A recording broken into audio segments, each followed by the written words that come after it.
I wish I had time to tell you a story about me getting these slides submitted on time, but I do not, so you'll have to ask me about that afterwards. What I'm going to talk to you about is 3 recent trends in executive compensation. And the first one is pushing long-term incentive compensation down the line. Now, historically, LTI has really only been provided to senior management executives. It's kind of everyone else waiting in line to get the leftovers. Well, the last couple of years, we've actually seen a slow trend to move away from that. And since 2012, there's been a small but meaningful increase in the use of cash-based LTI, which is important because cash-based awards are typically what you find in the role of employees. So it really does make a difference. Now, this is somewhat industry specific. If you work in the service industry or retail, you're probably not seeing much of this. If you're in STEM industries, which is like science and math type industries, you see it a lot more. And a lot of those companies provide it to all the employees in the company. Great. Why do I care about this? LTI makes employees happy. Happy employees are loyal employees. And right now, LTI is a differentiator.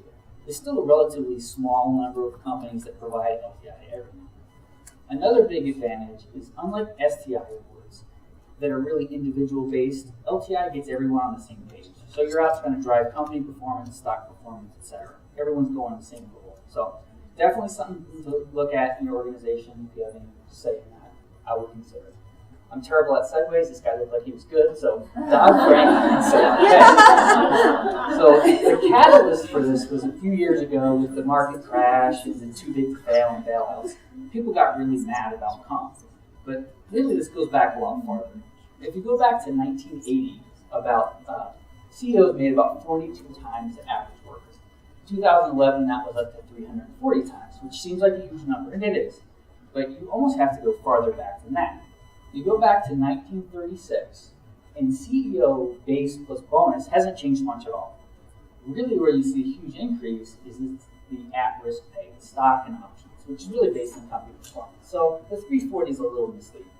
But regardless, people are pissed. These executives are making all this money, my retirement plan's going in the tank, we need to do something about this. So they go to Congress and say, let's do something. So we get Dodd-Frank and SAM pay.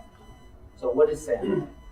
Well, what SAM pay does is it's supposed to give power to the shareholders, because now they get to vote on whether they think executive compensation is reasonable.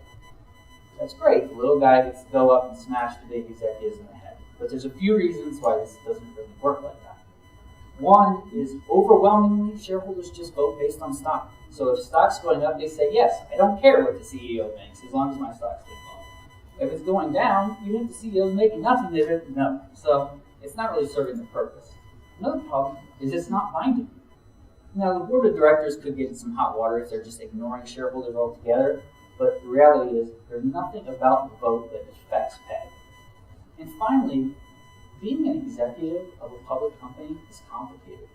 Your average shareholder has no idea what these people even do, and they're really not qualified to vote on whether they think that compensation is reasonable in light of these people's positions. Which kind of brings us to our next topic of institutional shareholder services, or ISS. And what they are, they're a company that evaluates executive pay, and they're kind of experts in the area. So they go out, they look at executive pay, they look at company performance, and they essentially tell shareholders how to vote, both on the SAM pay and other binding type votes. So once they're involved, they kind of use their expertise in the industry to sort of educate the shareholders on what they should do. Now, I, for one, actually think that ISS has somewhat of a noble cause. I mean, they are a for-profit company, but they're providing a real service to employees and shareholders, and that they're educating them on how this executive compensation should be structured and whether it's reasonable. The problem is that companies a lot of times cater to ISS. So rather than making the best business decision, they say, how is ISS going to think about this? And then they try to cater to them, which isn't really the desired goal. On the positive side, it's caused companies to be much more transparent in the disclosures. We have charts and graphs and tables. We see where comp's coming from. We see how it compares to performance. And it's really been a great trend for the market as a whole. 15-second summary. Money to everyone, yay. SAM pay, meh. I don't really understand why it matters, but vote away. And ISS, I would just be careful on this one. Let's not let the cart drive the horse.